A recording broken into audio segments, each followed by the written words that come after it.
सुसमाचार अध्याय 3 पद संख्या 7 ରୁ 15 पद पर्यंत तुमको उर्दूर जन्म हेबा आवश्यक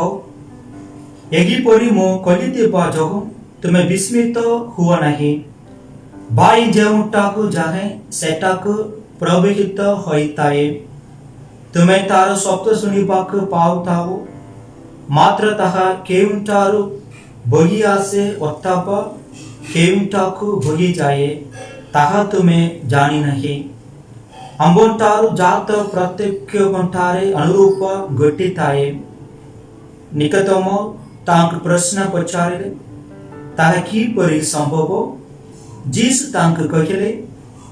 तुमे इस्राएल रु जने गुरु होई सुधा ये सकल विषय कोण बुझिबारो नहीं सत्य सत्य मो तुम मानक कहे जो विषय आमे जानू ताहा की कहू एवं जो विषय आमे देखि वचु ताहा ही साध्य हेबो तथापि तुम माने आमर साध्य ग्रहण करू नहीं मो पार्थिव विषय रे कही अछि तथापि तुम माने विश्वास करू नहीं तेबे मो स्वर्गीय विषय रे कहिले तुम माने की बड़ी विश्वास करिबो स्वर्गर अवतारण करितिबा मनुष्य पुत्र को व्यतीत कौनसी व्यक्ति स्वर्ग आरोहण करी नहंती मरु प्रांतरे मोसे जे परि स्वर्ग को उत्तोलन करितिले ठीक सेही परि मनुष्य पुत्र उत्तोलित हेबा आवश्यक जे परि जे केही तांगोटर विश्वास करे से विनष्ट न होई आनंद जीवन लाभ करी पारिबो कारण ईश्वर जगतक एते प्रेम कले जे से निजर एकमात्र पुत्र को दान कले जे परि जे केही तांगुटर विश्वास स्थापना करे से विनष्ट हेबा नाही परम आनंद जीवन लाभ करिबो यह ईश्वरंकर सुसमाचार।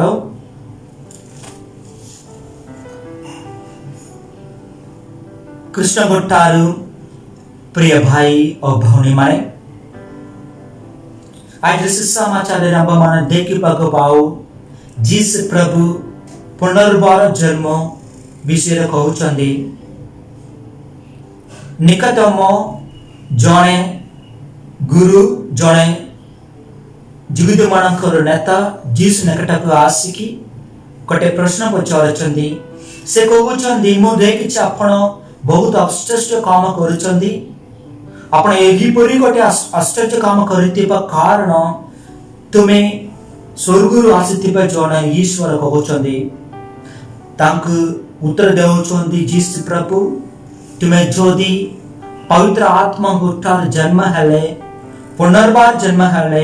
ताका गाले तुम मध्य एही परि आश्चर्य काम करि पारिबे औ मनुष्य हिसाब रे अब माने देखछु जने जन्म हला परे की परि पुनर्बार जीवन जापन करिबा की परि पुनर्बार जन्म हेबा एटा गोटे कष्ट कार्य हे पारे किंतु एटा साध्य होबो एटा संभव होबो कारण पवित्र आत्मा सहित ईश्वर सहित अंबमान प्रार्थना द्वारा एटी संदर्भ होबो किंतु हमारा जन्म होई कि हम माने आज ए जगतारे काम करू ए जगतार बंजुछु किंतु एही गोटे जन्म ईश्वर को नाम रे ईश्वर विषय रे कहितिबा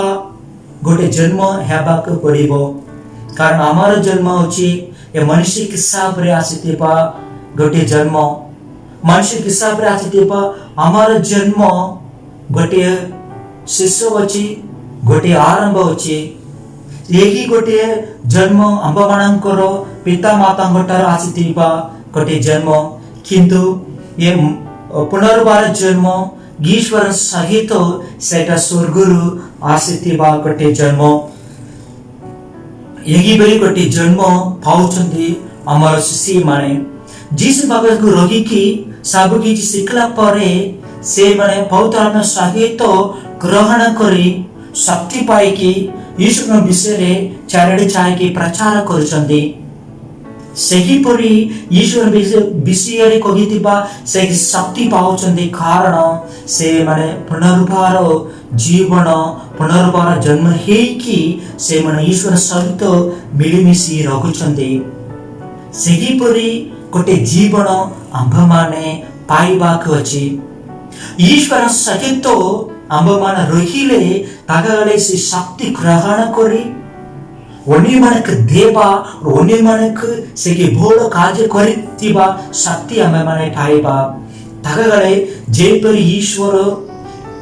एकमात्र पुत्र को जगत को दान कले से आम्भमान जीवन को अन्य मानक दान करिबाक अछि।